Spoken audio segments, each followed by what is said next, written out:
My speech will start in 3, 2, 1. Firstly, the affirmative side argued that the government actualized its obligation not through restriction but empowerment. The proposition argues that competency tests ensure quality leadership and better governance. However, we believe that competence in politics is not academic nor theoretical and can be measured through standard tests. The competence came from being able to understand the people, which needs empathy, experience, and social intelligence.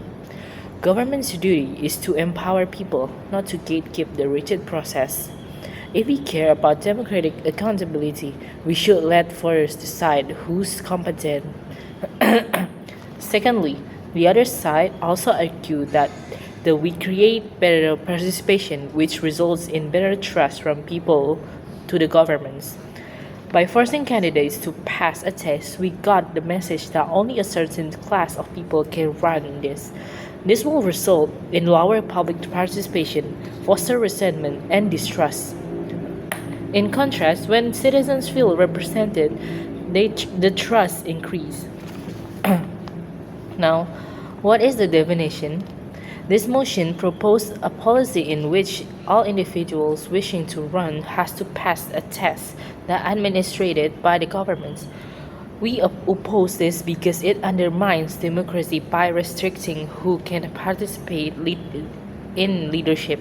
It creates structural inequality and reduces the political arena to test-based ethicism rather than a space for advocacy. In most democratic nations, political participation is rooted in the fundamental principle of universal suffrage, the belief that every citizen, regardless of their background, has the right to vote and be elected.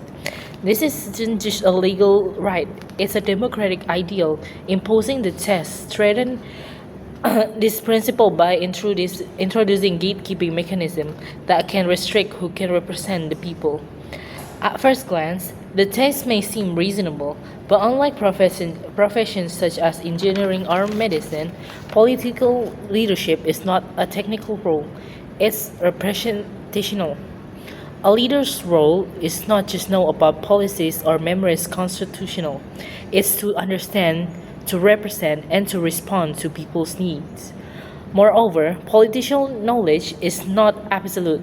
A competency test raises the question, who designs the test? What ideology or perspective defines the correct answers? In political environment, these tests can be weaponized to favor certain ideologies, undermining the fairness of the political process. And lastly, the democratic system already have natural checks and balances such as media and civil society has served as watchdogs. Debates and community engagement allow the public to access candidates' knowledge and character directly. And the election themselves are the test, since the voters decide who is competent based on their needs and value. In this context, a competency test does not solve a real problem.